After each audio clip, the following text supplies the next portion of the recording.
The film Indigo. What do you see? 2023 establishes a narrative steeped in Indonesian supernatural tradition, centering on Zora, a young, successful woman whose life takes a terrifying and irreversible turn when she is unexpectedly pulled into the spiritual realm. The story opens by introducing Zora's seemingly normal, modern life, which she shares with her family. However, the dynamics within her immediate family are complicated by the presence of her younger sister, Ninda, who is autistic and exhibits unusual sensitivities. Ninda often sees and interacts with figures that are invisible to everyone else, a trait that the family usually dismisses as symptoms related to her condition. The central conflict is initiated by a seemingly harmless event. In an attempt to bond with Ninda and perhaps understand her world, Zora experiments with a mystical artifact, possibly a traditional Indonesian charm or amulet that is meant to enhance spiritual perception. This act is not taken seriously by Zora. It is merely an intellectual curiosity or a playful gesture. However, the amulet, or the resulting spiritual opening, has a profound and immediate effect on Zora. She finds her sensory perception permanently altered, suddenly gaining the terrifying ability to see indigo, the vast, often unsettling world of ghosts, spirits, and supernatural entities that constantly surround the living. Zora's initial reaction is one of overwhelming fear and disbelief, leading to profound psychological distress. Her life is instantly transformed into a terrifying gauntlet, as she is visually and audibly assaulted by the spirits that inhabit every corner of her reality. These spirits are varied. Some are simply melancholic remnants of the dead, while others are outright malicious, drawn to the fresh spiritual visibility that Zora now emits. The distress caused by this sudden, unwanted ability isolates Zora, her family and friends. Witnessing her erratic behavior, crying out at empty spaces, recoiling from unseen threats, and spiraling into anxiety, conclude that she is suffering from a severe nervous breakdown or a sudden onset of a psychiatric condition. This misunderstanding isolates Zora, pushing her closer to the very supernatural reality she is desperate to escape.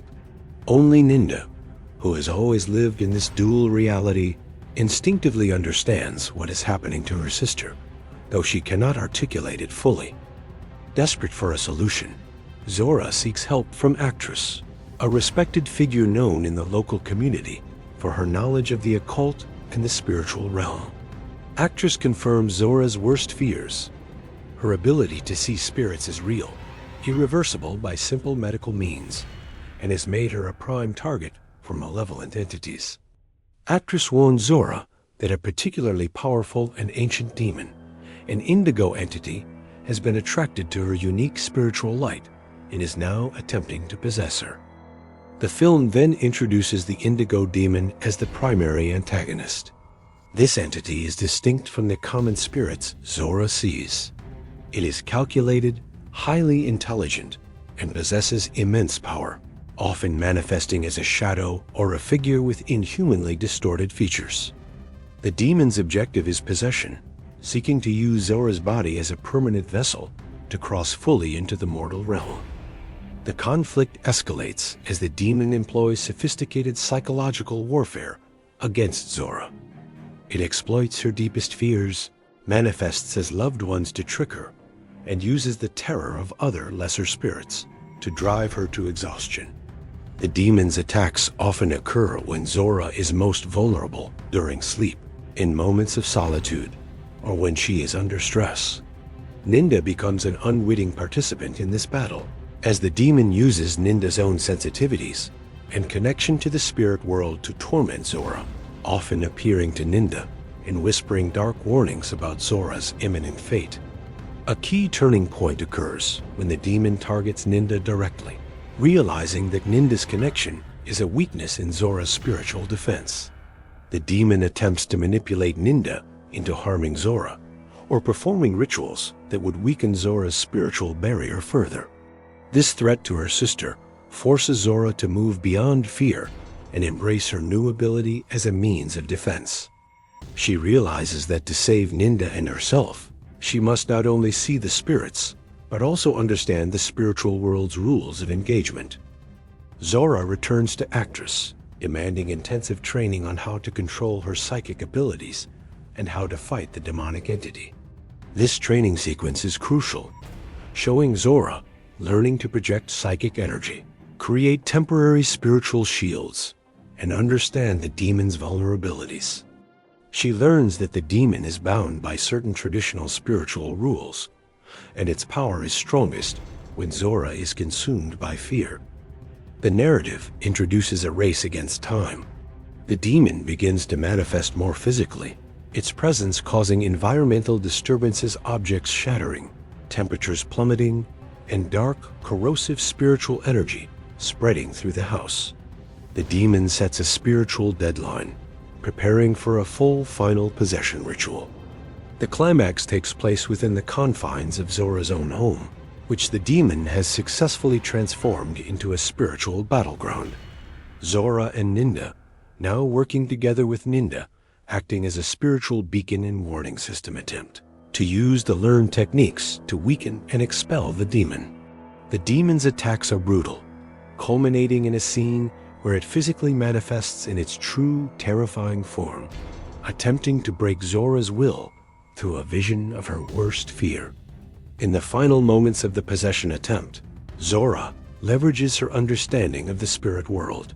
She does not try to fight the demon with physical force, but with a direct psychic and spiritual counterattack, using the love and bond with her sister Ninda as her ultimate shield and weapon. The intensity of Zora's psychic resistance, fueled by her determination to protect her sister, causes the demon great pain, temporarily weakening its hold on the mortal plane. With immense effort and the combined spiritual energy of Ninda's pure presence, Zora manages to perform the final expelling technique taught by Aktris. The indigo demon is violently forced out of Zora's body and out of the house, banished back to the spiritual realm it originated from. The terrifying spiritual contamination of the house immediately dissipates. The film concludes with a sense of scarred survival rather than complete victory. Zora has been saved from possession, and her family is safe, but her ability to see the world of spirits, her Indigo Sight, remains. She is forever changed, no longer a modern woman oblivious to the unseen, but a psychic protector living permanently on the border between two worlds. Her relationship with Ninda is fundamentally altered and strengthened.